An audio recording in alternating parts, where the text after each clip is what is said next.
हिंदी न केवल भारत में बल्कि दुनिया भर में सबसे ज्यादा बोली जाने वाली भाषाओं में से एक है। आज यानी 10 जनवरी को विश्व हिंदी दिवस के रूप में मनाया जाता है।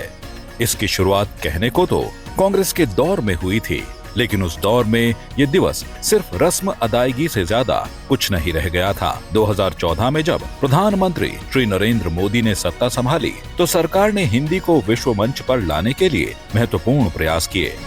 भारत की आधिकारिक भाषा को मोदी सरकार ने घरेलू स्तर पर भी बढ़ावा दिया। मोदी सरकार हिंदी के विकास की ओर कदम बढ़ाते हुए विभिन्न प्रोफेशनल कोर्सेज को हिंदी भाषा में भी पढ़ाने पर जोर दे रही है। MBBS और बीटेक की पढ़ाई हिंदी में भी संभव हो पाई है। मोदी सरकार के कार्यकाल में राजभाषा विभाग द्वारा CDEC के सहयोग से तैयार किए गए learning Indian language with artificial intelligence Leela mobile app भी बनाया गया है। इस ऐप पर लोग आसान तरीके से हिंदी भाषा को समझ और सीख सकते हैं। इसके अलावा भी सरकार कई अन्य डिजिटल तरीकों को भी प्रमोट कर रही है। मोदी जी के मार्गदर्शन में सरकार और जनता के बीच भारतीय भाषाओं में संवाद स्थापित कर जन कल्याणकारी योजनाओं को प्रभावी तौर पर लागू किया जा रहा है, जिससे सरकार और जनता के बीच संबंध और संवाद में बढ़ोतरी हुई है।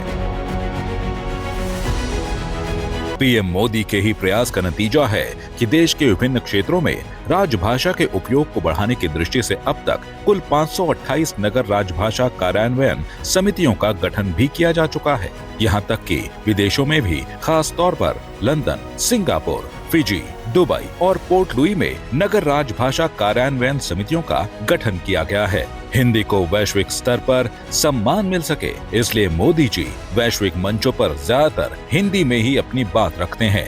नमस्कार। चाहे संयुक्त राष्ट्र हो, G20 का सम्मेलन हो या फिर विदेशों में प्रवासी सम्मेलन, पीएम मोदी ने हिंदी में अपनी बात रखकर भाषा को नई ऊंचाई दी है। उन्होंने दुनिया को हिंदी भाषा के सामर्थ्य से परिचित कराया और देशवासियों में स्वाभिमान का भाव जागृत किया।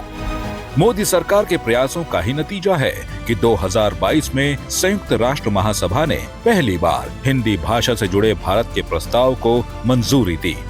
आजादी के अमृतकाल में देश पंच प्राणों में शामिल, विरासत पर गर्व और गुलामी की मानसिकता से मुक्ति के भाव के साथ विकास के पथ पर अग्रसर है। हिंदी की प्रगति हमारे राष्ट्र के मूल्यों के प्रसार के साथ साथ विश्व बंधुत्व के भाव से भी जुड़ी हुई है।